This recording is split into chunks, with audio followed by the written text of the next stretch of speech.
Yes mga kabasketball, welcome back sa ating YouTube channel. Pag-usapan natin ngayon ang Gilas Pilipinas na lalo daw lumakas ang kanilang lineup. Yan ang ating pag-uusapan sa ating video. Matapos ibinalita mga idol sa Spin PH na ang apat na player ng Gilas Pilipinas na sina Terence Romeo, Mo Tautoa at saka si Calvin Abueva at saka si Jason Perkins ay hindi makasali sa final lineup ng Gilas Pilipinas.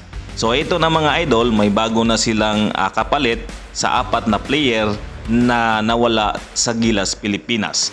Ayon sa balita mga idol lalo daw lumakas ngayon ang lineup ng Gilas Pilipinas sa tatlong nadagdag sa nawala na players ng Gilas Pilipinas. Marcio Lassiter. So sa pagkadagdag ni Marcio Lassiter mga idol sa Gilas Pilipinas ay lalo itong pinalawak ang outside shooting ng Gilas Pilipinas dahil maaasahan ito sa 3-point line area. Kaya marami ngayong option si Coach Timcon pagdating sa mga shooter. So ito yung isang nadagdag sa lineup ng Gilas Pilipinas mga idol ay si Kevin Alas. So sa pagkadagdag ni Kevin Alas mga idol sa lineup ng Gilas Pilipinas ay mapalitan ito ang pagkawala ni Terence Romeo.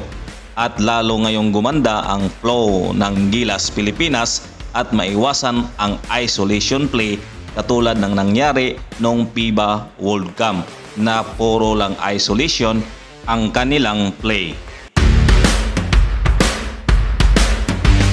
So ito yung pangatlong nadagdag sa lineup ng Gilas Pilipinas mga idol ay itong si Arben Tolentino.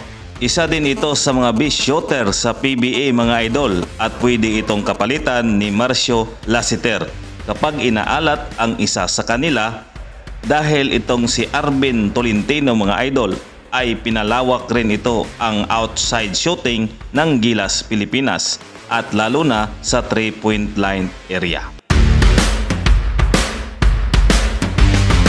Yon mga idol, ano ba sa tingin ninyo? Lalo bang lumakas ngayon ang lineup ng Gilas Pilipinas? Yan ang ating pag-uusapan dito sa ating comment section. Paki-like naman sa ating video at paki-subscribe sa ating YouTube channel at i-hit naman ang notification bell para updated kayo sa susunod nating mga video.